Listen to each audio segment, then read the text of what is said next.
título del mensaje es bien sencillo y lo compartíamos durante la semana. Necesito de Dios. ¿Quiénes de los que estamos acá podemos hacer nuestra esa frase y decir necesito de Dios? ¿Ven? Cuando yo digo necesito de Dios, implícitamente en esa frase estamos estableciendo que los interesados somos nosotros.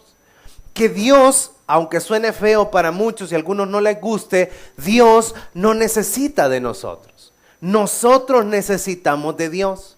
Y en ese sentido debemos meter la intención a nuestra manera de llevar el cristianismo. Porque algunas veces en el afán equivocado de llenar algunas sillas, de llenar algún evento, de hacer cualquier otra cosa, hemos dado mayor importancia a la creación que al creador. Y ahí es donde el ser humano se pierde.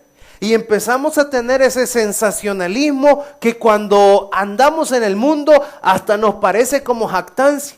Vieras cómo me ruegan que vaya a la iglesia. Vaya. Y lo dicen con soberbia. Y usted conocerá más de algún amigo que ha pronunciado ese tipo de cosas. Vieras cómo me han rogado a mí que vaya a la iglesia, pero no he querido ir. Y lo dicen como le voy a ir a hacer un favor a Dios o les voy a honrar con mi presencia. Como muchas veces se dicen esas frases en eventos seculares. Dice a fulanito de tal que nos honra con su presencia. A fulanito de tal que da realce a nuestro evento. En eventos como este, que es una reunión para buscar el favor de Dios, el único que realza este momento es la gloria de Cristo en este lugar. El único que nos honra con su presencia es el Espíritu Santo, porque somos nosotros quienes necesitamos de Dios. Y yo quiero que caminemos hacia corregir actitudes equivocadas que hay en nuestra mente cuando vamos a buscar del Señor, cuando vamos a una iglesia, de creer que estamos nosotros por encima de las cosas. A nosotros como seres humanos, como servidores de Cristo, nos encanta tenerle aquí. Cuando le decimos esa frase, no es porque la frase suena bonita, es porque es una realidad. Aquí es de los lugares donde más nos alegramos cuando le vemos. Y nos pone, mira, hoy vino. Tenía 2 semanas de no venir y hoy apareció, qué bueno. Y nos alegramos. Pero quiero que no perdamos de vista que los que necesitamos de Dios somos nosotros. Por eso el título del mensaje es Necesito de Dios. Si esa idea se mete en su corazón, nosotros vamos a reestructurar nuestra manera de vivir el cristianismo. A muchos nos urge una reestructuración de nuestro vivir en el cristianismo. Siempre que llegamos en la parte de tener que asesorar, aconsejar o dar ideas para una empresa, lo pongo en la parte secular, no le gusta.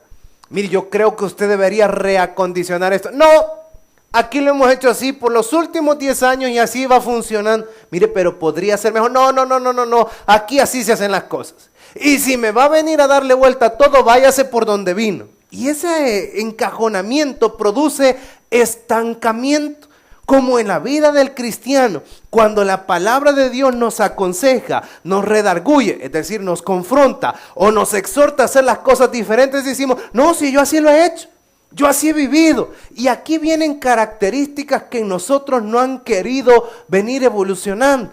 Yo quiero animarle a que no perdamos de vista el deseo de llamarnos hijos de Dios. Yo quiero que usted se sienta orgulloso de portar una Biblia. Yo quiero que usted se sienta orgulloso de leer su Biblia. Yo quiero que usted se sienta orgulloso de ponerse una camiseta cristiana y que no le dé pena. Yo quiero que vayamos dándonos cuenta que el que necesita de Dios somos nosotros. Dios no necesita de ninguno de los que estamos acá. Y suena feo, pero quiero que lo veamos con madurez, que lo veamos con sensatez y que vayamos avanzando en el sentido de hacer reales nuestros milagros. A mí me entristece cuando a este servicio que es de milagros no veo rostros de personas que sé que necesitamos de Dios, que necesitamos verdaderamente de Dios. Y es triste que cuando hay dolor, que cuando hay problemas, que cuando hay dificultades, pastor, quiero que pueda orar por mí. Pastor, puede venir. Que fíjese que el niño no sé qué, fíjese que el niño lo otro. Y está bien, Está bien que entendamos rápido, pero no es necesario llegar a ese tipo de cosas. Yo quisiera que si nosotros entendemos la frase, que somos nosotros los que necesitamos de Dios, vengamos con una actitud más humilde a la casa de Dios. Que vengamos con una actitud más agradable a los ojos de Dios. Porque todo empieza desde nuestro corazón. Siempre que Dios nos mete en pruebas, siempre que Dios nos mete en dificultades, lo que quiere forjar es un carácter. Lo que quiere formar es una personalidad de cristiano. Ninguno de los que hemos sido probados me va a dejar mentir que después de la prueba quedamos bien sedita. ¿Amén? ¿Se entiende el término bien sedita? ¿Algún gringo por acá que no lo entienda? Amén. Entendemos, ¿verdad? Bien sedita, bien dócil, bien suave. Y hoy sí obedecemos a todo lo que Dios dice. ¿Por qué? Ya pasamos por el fuego. ¿Y qué queremos? No volver. No, hombre, si de donde vengo es duro. De pasar de noche sin dormir por un diagnóstico. De pasar noches sin dormir por la amenaza de un embargo, de pasar tiempo con los nervios de punta porque de repente nos empezaron a dar amenazas tras amenazas tras amenazas y a perseguirnos y a darnos datos que nos asustan. Esto es de lo que nosotros debemos tomar control. Quienes necesitamos de Dios somos nosotros. Baje un par de gradas para entender que en la humildad nos hablamos y entendemos mejor con Dios. Deberíamos llegar a una conclusión como esta. Antes de entrar en materia, hago esta introducción para que veamos cuán necesario es Dios a nuestras vidas. Quítese la idea de creer que usted es algo necesario para Dios. No somos necesarios.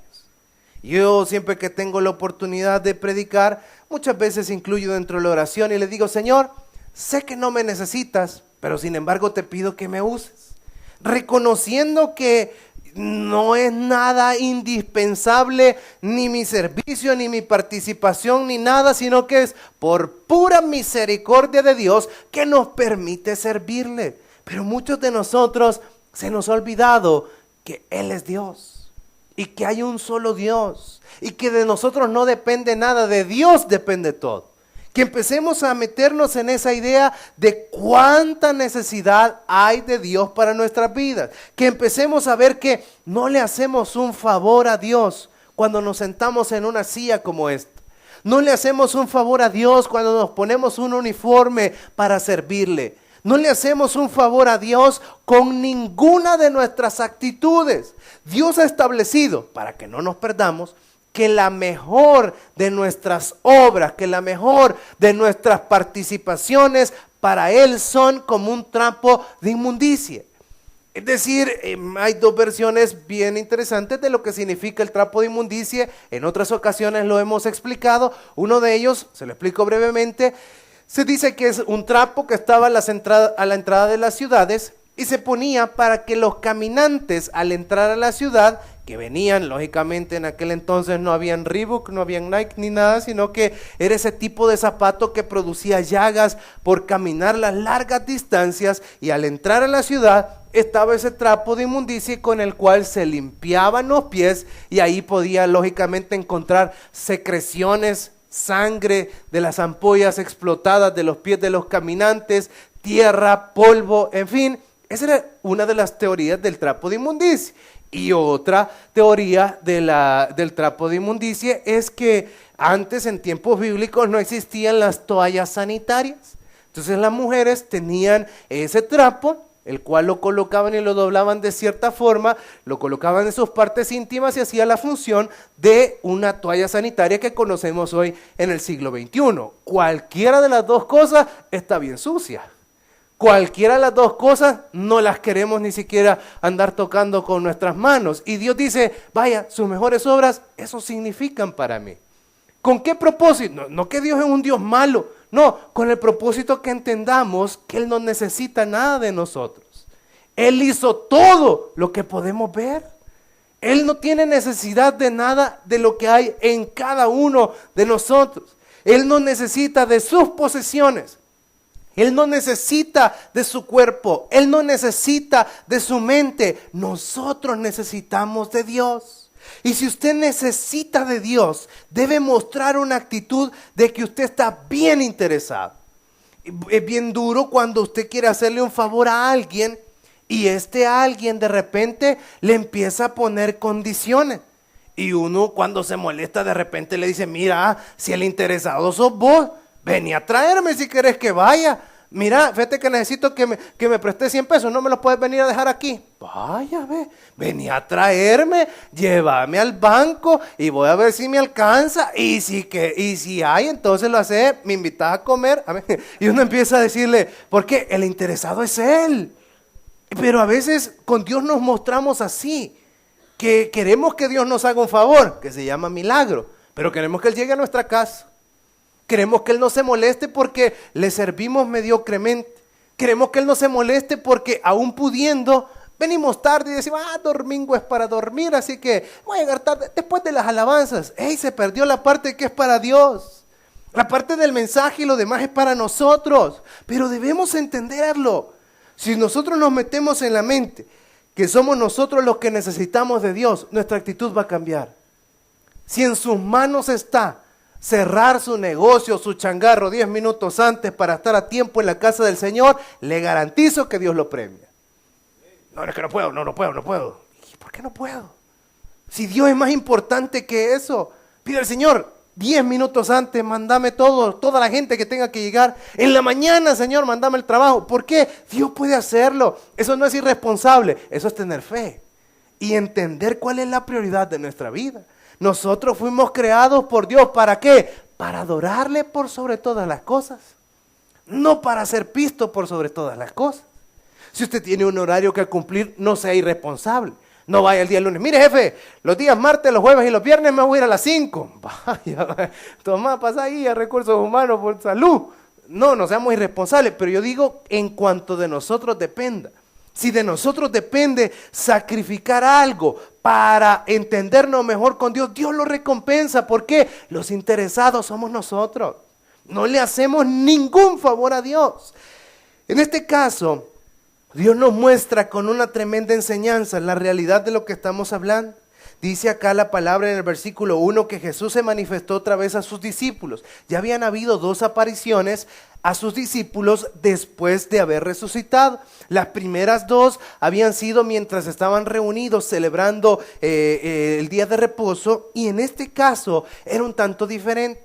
Yo quiero salirme de la tradicional aplicación que se ha venido haciendo a esto. En el versículo 3 dice que Pedro les dijo a los discípulos que estaban con él, que eran 7 en total, les dijo, voy a pescar. No le dijo, vamos a pescar, sino que los otros 6 meques se le pegaron y dijeron, nosotros también vamos.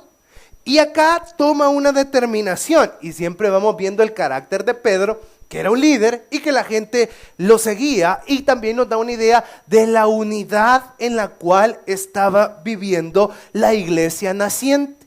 Muchos de los predicadores afirman que a Pedro le falló la fe y que Pedro volvió atrás porque él ya no era pescador de peces, sino que era pescador de hombres, y lo condenan de esta forma.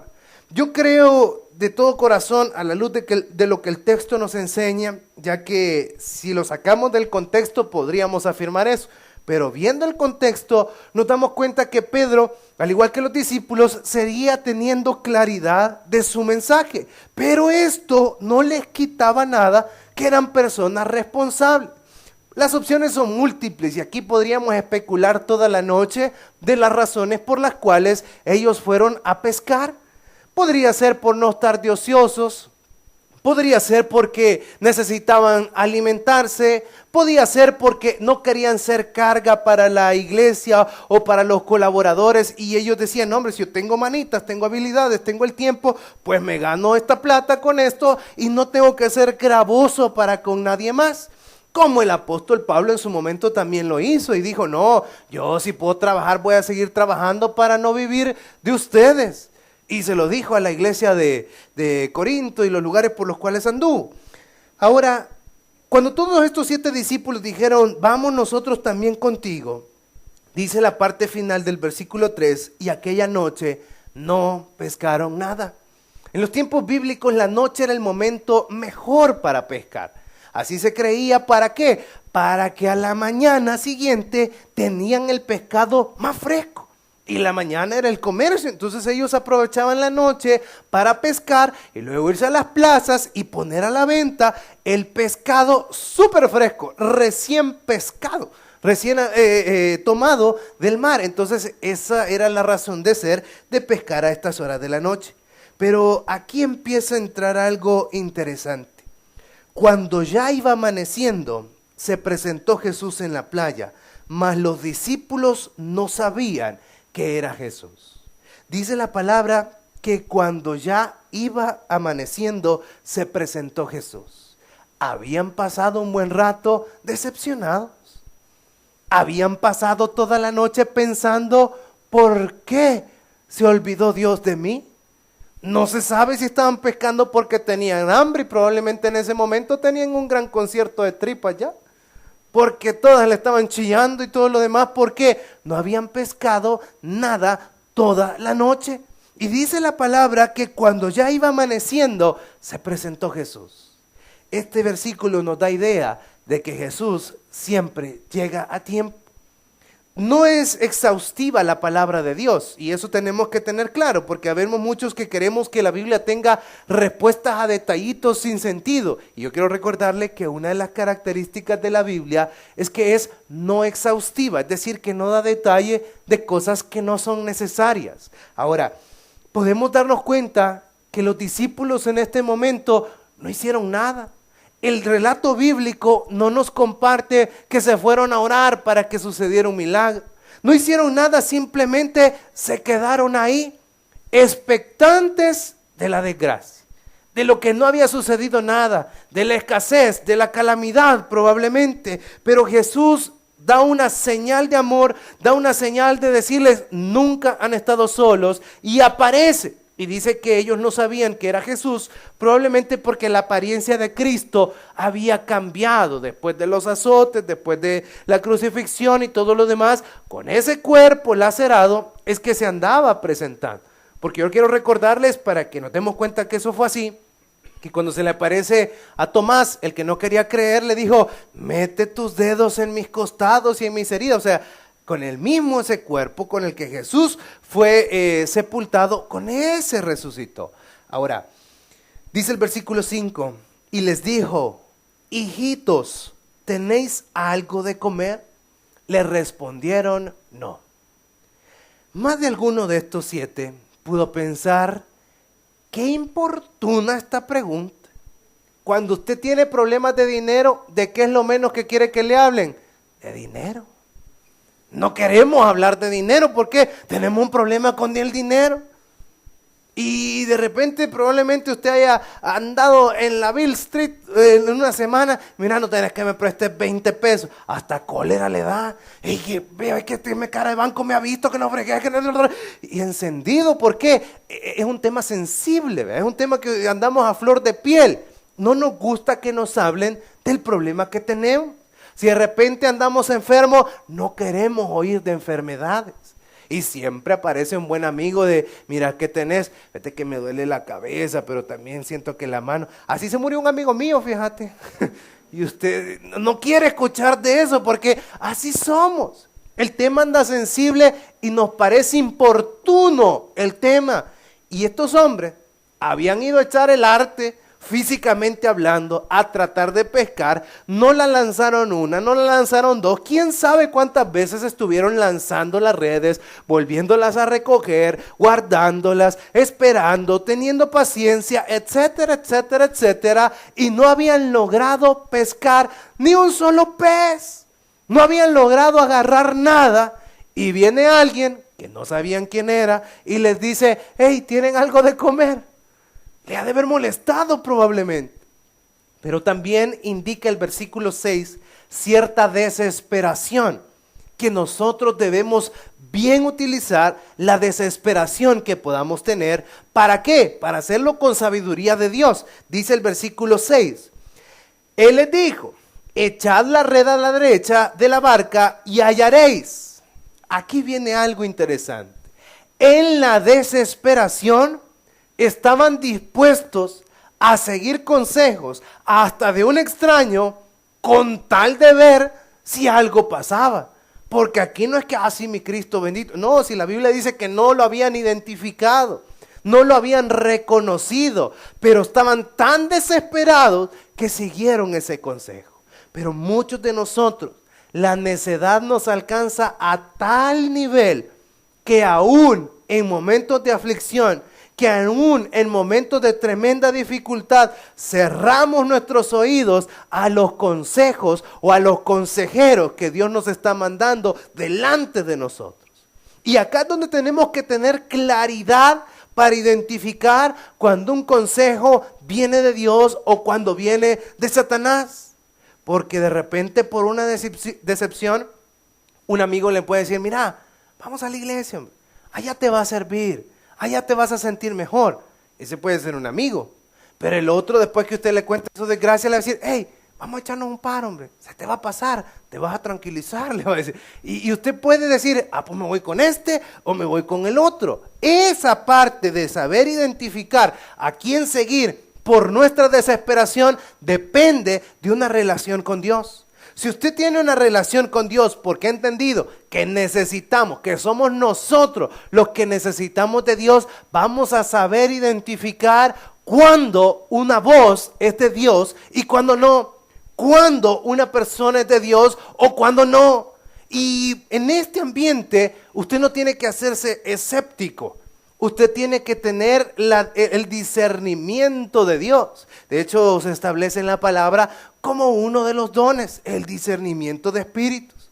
Y a veces a mí me cuesta entablar amistades cristianas porque yo digo, este es un gran farsante. Y de repente lo saludan a uno y este sí es pajero. Porque uno siente aquella hipocresía desde que uno llega. Y siente aquella falsedad y siente aquella doble cara. Esa parte es de la que nosotros debemos tener control, pero no tampoco cerrarnos. De decir, no, este es pajero, este no me va a decir nada bueno. No, aprendamos a abrir nuestros oídos, porque en la desesperación podemos tomar la peor o la mejor decisión de nuestras vidas.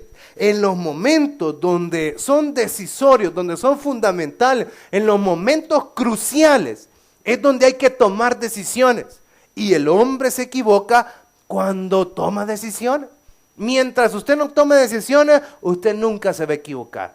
Si usted no tiene a cargo ninguna jefatura, si usted no tiene a cargo ninguna decisión, no pasa nada porque usted le está haciendo caso al jefe. Si va mal, al jefe se van a levantar. Pero si usted tiene la capacidad de decidir en su puesto de trabajo, tiene una responsabilidad. Y puede cometer un grave error o puede cometer un gran acierto. ¿Y depende de qué? De la sabiduría.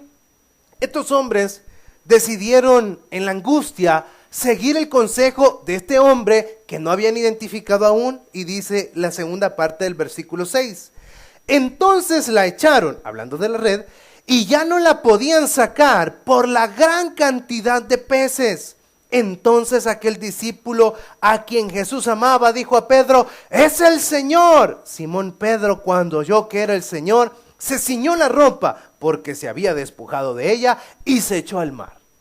Aquí empieza a entrar un poquito en materia el comportamiento de los discípulos delante del Señor. No eran los mismos. No era el mismo comportamiento que tenían delante del Señor que entre los discípulos, perdón.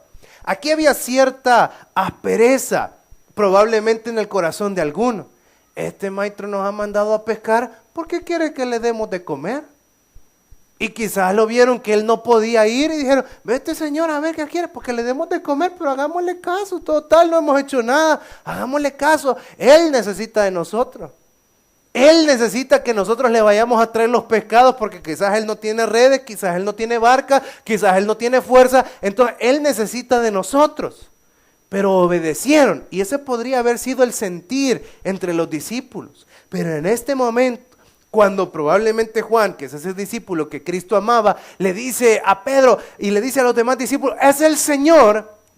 Pedro, empieza a sacar esas características religiosas de ser como él era. Y de ser bien pudoroso para con el Señor, y le dio pena y agarró la ropa y se tiró al mar.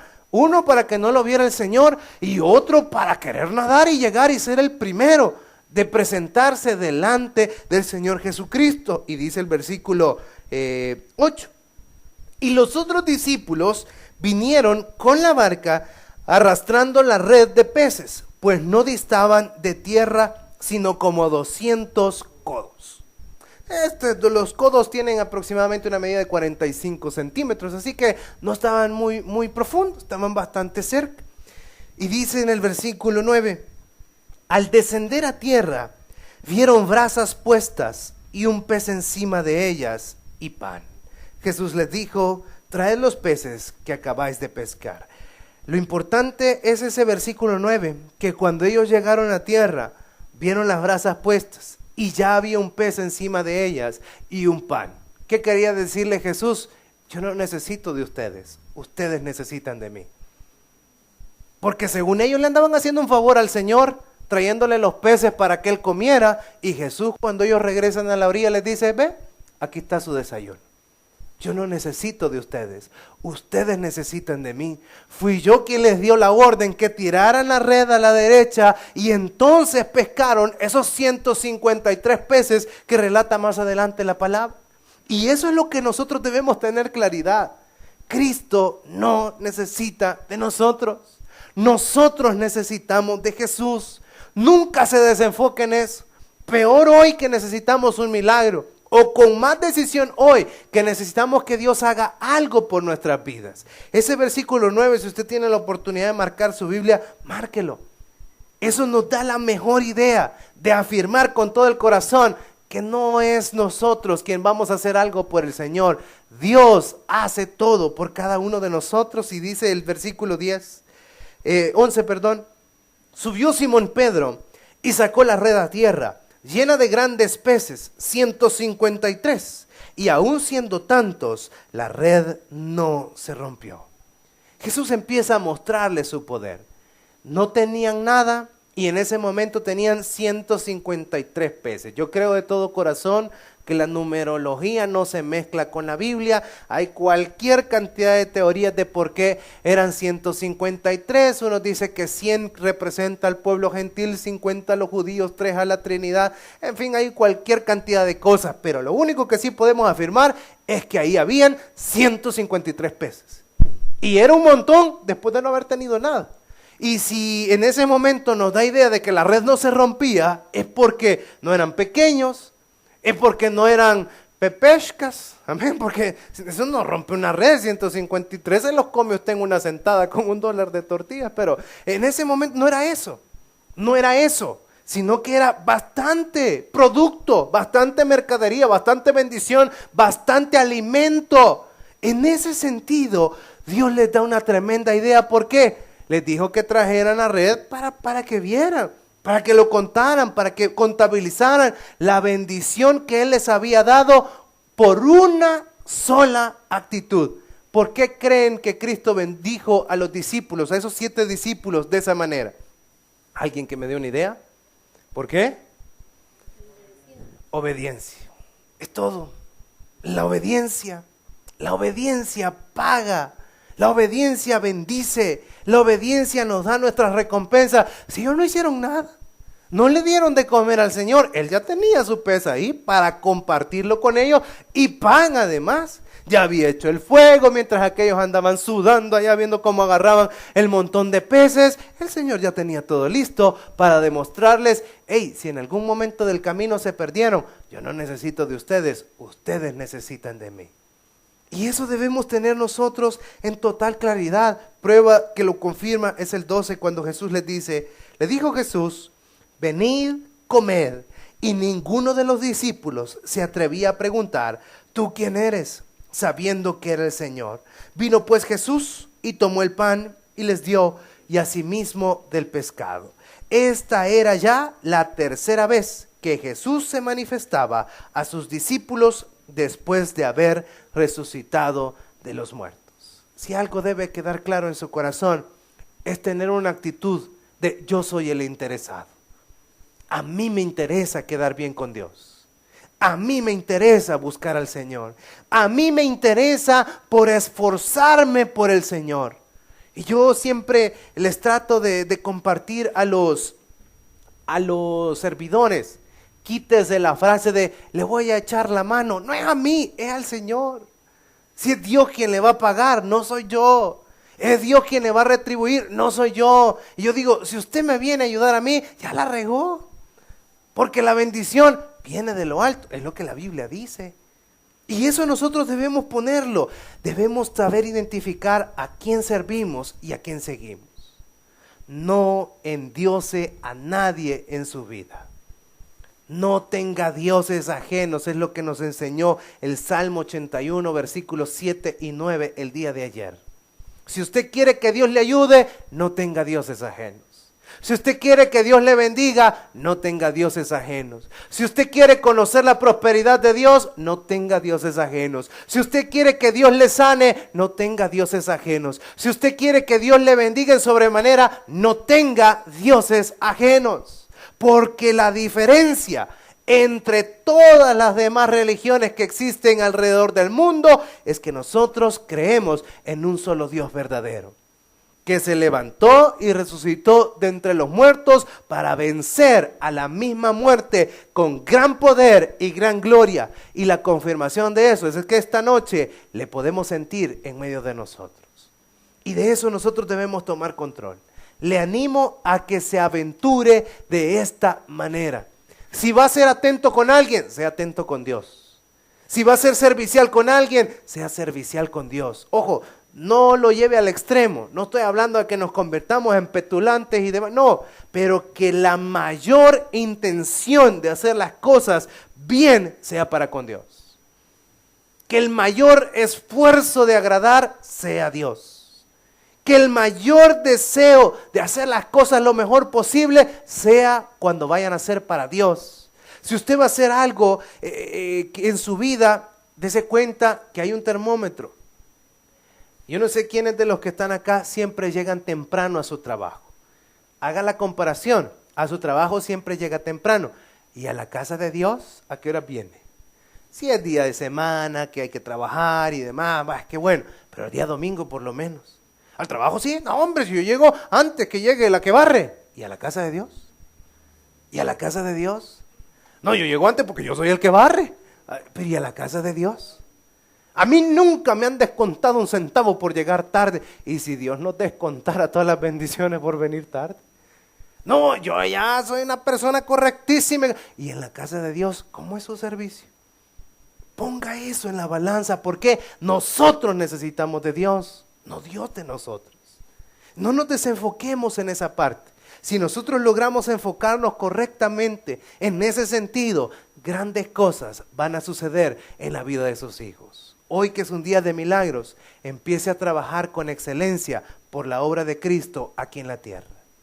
Hoy que necesitamos un milagro, céntrese en que lo mejor de su tiempo sea para Dios. Céntrese en que las mejores ideas que pueda parir nuestra mente sean para la obra de Cristo. Sepa que la mejor actitud que nosotros vamos a tener va a ser cuando estemos haciendo lo que Dios nos ha mandado hacer. Y en ese momento vamos a darnos cuenta que Cristo, cuando nosotros regresemos de las dificultades, cuando nosotros hayamos ido al mar a esforzarnos en la pelea, en la lucha, en la enfermedad, a bregar con problemas económicos, al regresar del mar y entrar en esa arena, Dios va a tener servida la comida para cada uno de nosotros. Y esa comida representa la bendición que tanto anhelamos en un día como hoy. Vamos a orar a nuestro Padre Celestial en esta noche. Padre, te agradecemos tus bondades. Gracias, mi Cristo, por tu poder. Gracias por tus misericordias. Gracias, mi Dios, por tu palabra. Gracias por hacernos ver a la luz de tus escrituras que somos nosotros los que necesitamos de ti. En tu nombre, mi Cristo bendito, te lo pedimos todo. Amén y amén. Que el Señor nos bendiga.